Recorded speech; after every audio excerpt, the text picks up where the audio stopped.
በሀገራችን የተለያዩ አካባቢዎች የመሶብ የአንድ ማዕከል አገልግሎት ተቋማት የተገነቡ ይገኛሉ። ተገንብተውም አገልግሎት እየሰጡ ይገኛሉ።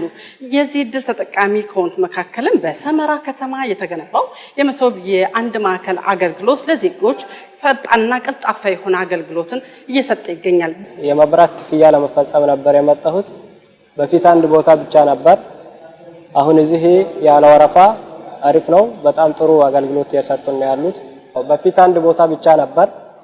ያው አንድ ቦታ ከመሆኑም አንፃር ብዙ ሰው ተሰብስቦ ሁለተኛ አገልግሎት የሚሰጥበት ስላልነበር በዛ ብቻ እየተሰባሰብን ነበር አገልግሎት የሚሰጣን።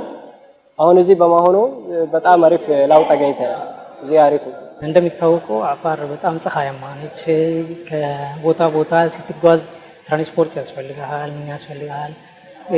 ከቢሮ ከአንቀሎጊያ ወይ ከዱብቲ አካባቢ የሚመጡ ሰዎች የታክሲ የባጃጅ በጣም እንግልት ነው። እዛ ቦታ ላይ ደግሞ ስትሄድ ቢሮ ሩቅ ይሆናል። በዛ ላይ ባጃጅ ሊታጣ ትችላለህ። ከዛ በኋላ ሰዓትም ሊሄድብህም ይችላል። ግን አሁን ግን መሶብ ከመጣ በኋላ በጣም ቀልጣፋ በሆነ መንገድ ወረፋም አስይዞ በሁሉም በራሱ ኮድ በቲኬት ቁጥር ዳይሬክት የሚገላገልበትን አገልግሎት ማግኘት በጣም ደስ የሚልና ከነበረው እንግልት በጣም የተሻለ ደስ የሚል አገልግሎት ነው። ካሁን ቀደም የተለያዩ ተቋማት በተለያዩ አካባቢዎች ሆነው ነበር ለዜጎች አገልግሎት ይሰጡ የነበሩት።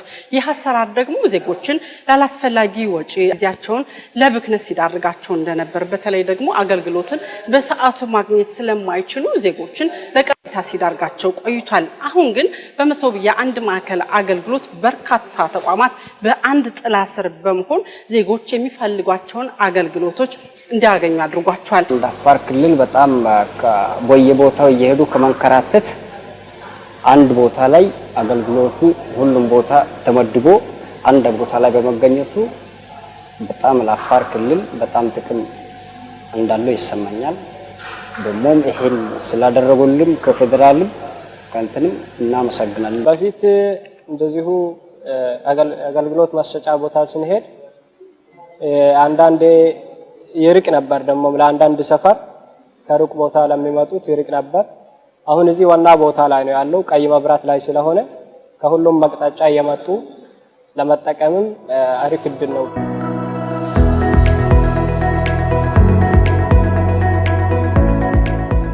እኔ አሁን የሚከፍለውን ክፍያ ቀጥታ የሚቀነስብኝ ቫትም ሆነ ሌላ ደረሰኝ የማደርገው ነገር ዲጂታላይዜሽን ነው። ዳይሬክት እዛው ይገባል ማለት ነው። ግብር የሚፈለገው ለሀገሪቱ መግባት ያለበት ግብር ቀጥታ ያገኛል ማለት ነው።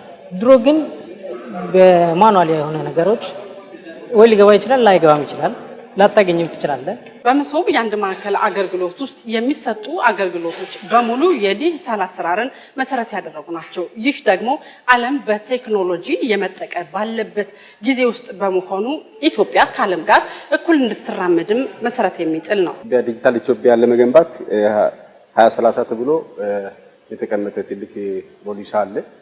ከዛ አንፃር በሀገር ደረጃ ኢትዮጵያ ያው አሁን ባለንበት ጊዜ በቴክኖሎጂ በዛ ደረጃ ካልሄድ ከዚህ ካለንበት ጊዜ ከሚጓዘው ዓለም ጋር ማጓዝ አንችልም። በተቻለ መጠን ዓለም የሚጠቀመውን ከዓለም ጋር ተቀላቅለን ካልሄድ ህዝብንም መውሰድ አንችልም፣ መንግስትም መሄድም አይችልም፣ ሌላ አካልም ማንቀሳቀስ ስለማይቻል አጠቃላይ ይሄ ቴክኖሎጂ ፋይዳው በጣም ከፍተኛ ነው። ስለዚህ እነዚህ አንድ አገልግሎት ማዕከላትና የመሳሰሉ ሙሉ በሙሉ በቴክኖሎጂ የሚደገፉ ተቋማት ማስፋፋት ከዓለም ጋር ለመሄድ ግዴታ ናቸው። በብዛት ቴክኖሎጂዎች አሉ የምንጠቀማቸው። ልክ ደግሞ አንዱ የዚህ አንድ የመሶብ ትልቅ ስራ የሚሰሩ ዲጂታል 2030 መጠቀም የሰው ሳስፋክተር ያደርግ ማለት ወደ ዲጂታል 2030 ወጣ ማለት እንደ ኢትዮጵያ ትልቅ ስራዎች የሚሰራቸው። ልክ ደግሞ አንድ ፈጠራዎች አሉ እዚህ የምናሰለጥናቸው ልጆች። አሁን ምን መሶብ አንድ ትልቅ ሰው ማገልገል ብቻ አይደለም። እዚህ ፈጠራዎች አሉ ልጆቻቸው ደግሞ እዚህ መሰብሰብ እንችላለን። ልክ ከየክልሉ ከየአፋር ወረዳዎች አምጥተን ምን እንደ ኤአይዎች እንደ አርቲፊሻል ኢንተለጀንስ ሰብስበን የትልቅ 2030ዎቹ አንዱ ትልቅ ለኢትዮጵያ የምንጠቅማቸው ብለን ልክ እንደ መሶብ ሌላ ተጨማሪ ሰርተን የምናገኝበት ትልቅ ቴክኖሎጂ ስራዎች አሉ።